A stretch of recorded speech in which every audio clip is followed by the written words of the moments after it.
Non, pardon, ma sœur, faut pas toucher le micro. Non, ça fonctionnait pas. Ça fonctionnait pas. C'est vrai? Non, ça fonctionnait pas. Et je pense que c'est ce que Arthur a dit, lorsque ça ne marche pas, il faut le reconnaître.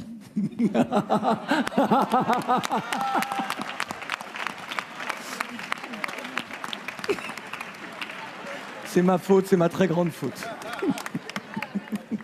Merci beaucoup, Arthur, d'avoir terminé donc avec ces conclusions. J'ai des choses à dire, mais il faudrait bien que vous me permettiez de respecter les salutations d'usage. Monsieur le Président, chers invités, chers Français, chers Africains, chers amis, Mesdames, Messieurs, et à tous ceux qui sont là aujourd'hui et qui nous suivent à travers les médias pour participer à cette conversation directe et surtout sans filtre, bonjour. Bonjour. Je suis Raïmwende Elda Kwama. Je suis africaine, je suis burkinabé, je suis intègre. Merci. Nul besoin donc de vous préciser que mon interpellation sera celle de la vérité, de la sincérité et de la franchise, sans filtre, Monsieur le Président. Mon point va s'articuler autour de tous ces imaginaires-là. Et s'il s'agit de parler des imaginaires et de ces concepts faux, incompatibles à la réalité de nos peuples, il faudra surtout parler du vocabulaire dépassé, inadapté, dévalorisant, qui réside encore dans vos discours et dans celui de vos institutions lorsque vous vous adressez à l'Afrique ou lorsque vous levez des fonds pour aider l'Afrique. Parmi ces expressions, il y en a une qui retient mon attention tout le temps et qui par fini me dérange. L'aide au développement. Monsieur le Président, l'aide, tant qu'elle n'aide pas, tant qu'elle n'amène pas à se départir de l'aide, comme le dit Thomas Sankara, il faut s'en débarrasser. Car l'aide, ce type d'aide-là rend esclave. Ce type d'aide-là empêche les peuples, les populations de s'en sortir par elles-mêmes, par leur propre capacité, parce qu'elles peuvent le faire, Monsieur le Président, et vous devrez le savoir, le meilleur est en chacun d'entre nous, quelle que soit notre origine. Je continue donc pour vous citer ici Feu Joseph Kizerbo, un intellectuel africain, certainement que vous le connaissez. Vous lisez beaucoup, n'est-ce pas, Monsieur le Président? Il a dit, et je cite, « On ne développe pas, on se développe. » Fin de citation. Alors si on ne développe pas, on ne peut pas non plus aider à développer. Ça fait près d'un siècle que l'aide au développement se balade en Afrique. Ça ne marche pas.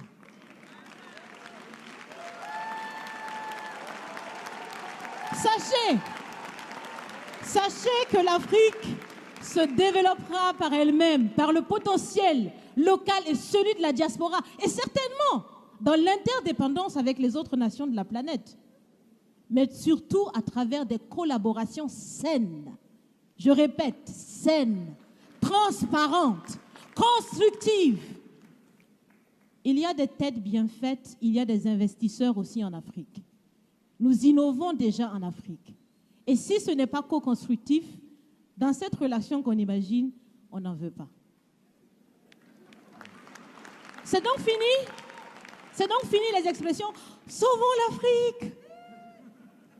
Aidons à développer l'Afrique, il y a tellement de misérables là-bas. C'est fini, Monsieur le Président.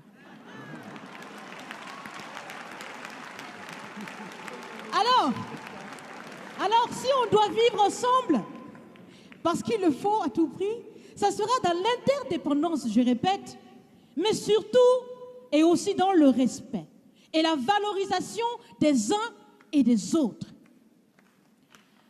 Monsieur le Président, vous avez voulu ce sommet différent, vous nous avez appelés, nous, société civile, tout en sachant bien que tout ce qu'on peut faire c'est dire ce qu'on pense. Vous êtes un président, vous pouvez prendre des décisions, que chacun prenne donc ses responsabilités dans ce sommet. Monsieur le Président, je vais vous proposer des actions concrètes.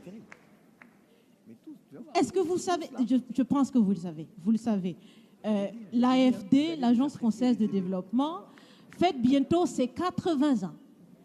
C'est l'occasion de faire différemment. Changez déjà le nom, changez le fond. On l'a si bien dit, on veut des partenariats qui soient clairs, qui soient transparents, où nous aussi on peut parler, on a notre mot à dire, on peut aussi agir et on peut mettre aussi de l'intellect et des ressources financières sur la table de la discussion. Je vais finir parce que j'aime bien échanger avec Monsieur le Président. Mais je vais finir. Et je vous propose de visualiser avec moi ceci. Si la relation entre les pays d'Afrique et la France était une marmite, sachez qu'elle est très sale, cette marmite. Elle est sale de reconnaissance légère des exactions commises. Elle est sale de corruption. Elle est sale de non-transparence. Elle est sale de vocabulaire dévalorisant. Elle est sale, Monsieur le Président. Je vous invite à la recurer par des actions concrètes. J'ai déjà proposé des actions, commencez. Mes amis le feront aussi. Si vous refusez de la laver, si vous voulez quand même préparer là-dedans, je ne mangerai pas. Nous ne mangerons pas.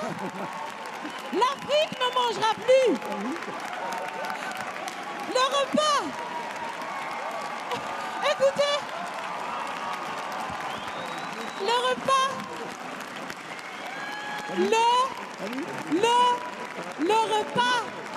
Le repas sera prêt. Vous serez le seul à table avec un appétit difficile. À bon entendeur, salut. Merci.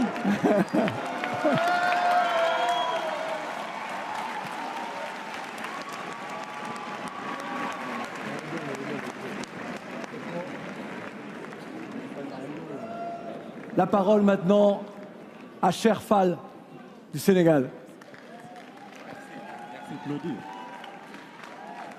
Merci. Merci. Monsieur le Président, nous nous sommes vus mardi. Vous nous avez demandé d'être sincères, libres et transparents. Nous allons l'être. Vous pouvez compter sur nous. Je vais d'abord vous demander, vous, et vous inviter, Monsieur le Président, à faire tomber votre costume de président et à m'écouter en tant que frère et citoyen du monde et en tant que frère de la France. Je vous parle en tant que citoyen. Recevez et entendez mon message en tant que citoyen et en tant que citoyen du monde. Je vous demanderai de remettre le costume de président tout à l'heure. Mais pour le moment, il est à terre. Alors vous l'avez compris, Monsieur le Président, nous sommes maintenant dans la séquence des questions-réponses. Ça va être un peu plus sport. Il peut répondre à tout moment, quand il le souhaite. Voilà. Et vous pouvez donc interrompre, cher Fall, quand vous le souhaitez. On est disposé au dialogue, Monsieur le Président. Et donc, je m'appelle Cher Fall. Je suis africain, sénégalais.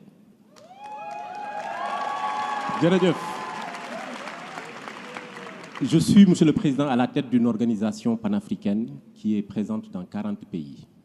Une organisation qui regroupe aujourd'hui plus de 400 personnes et qui regroupe des acteurs de changement qui utilisent le numérique pour impacter et créer une nouvelle dynamique.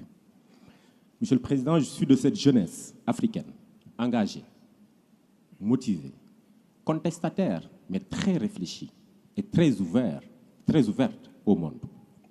Je suis Cher Fall, je porte ma voix et je porte la voix des frères et sœurs d'Afrique et je porte la voix de toutes ces personnes qui, aujourd'hui, sont frustrées, mécontentes et très contestataires contre la France. Je porte la voix de ces personnes-là aussi à travers Internet qui nous insultent, qui nous traitent de moutons. Parce que tout simplement, on a accepté votre invitation, Monsieur le Président. On est venu dialoguer et derrière, on se fait insulter. On est venu réfléchir pour imaginer des lendemains. Et on se fait discréditer. Je vais vous dire pourquoi. Ces personnes-là qui, derrière le clavier, nous insultent, nous comprenons et entendons leurs insultes. Et nous voulons porter leur voix.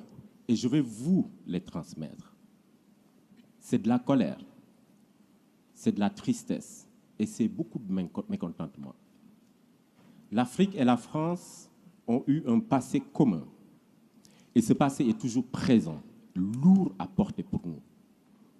Nos grands-parents nous ont raconté l'histoire de la colonisation. Elle est d'hier, elle n'est pas encore ensevelie. Nos parents nous ont raconté la France-Afrique et ce qu'a été cette France-Afrique. Mais, Monsieur le Président, nous, mes sœurs et frères africains, sommes en train de vivre, de subir et de supporter cette relation France-Afrique. C'est cela que j'ai envie de vous transmettre et de vous dire. Nous sommes ici pour discuter, dialoguer, réfléchir sur les futurs souhaitables. Il ne serait pas possible de le réaliser, ce futur, tant que le passé n'a pas été pensé. Pensé, P-A-L. Pensé, reconnu. Il serait une chimère que de vouloir un futur avec les plaies du passé.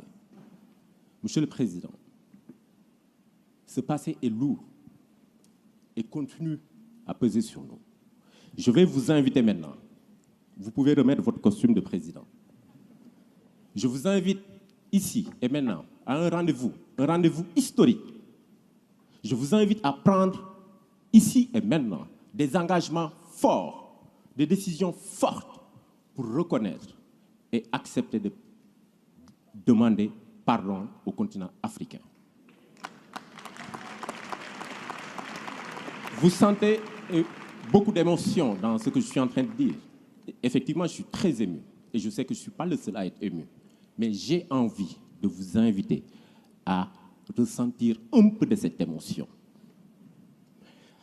Après cela, Monsieur le Président, je vous inviterai à cesser de coopérer et de collaborer avec ces présidents dictateurs en Afrique.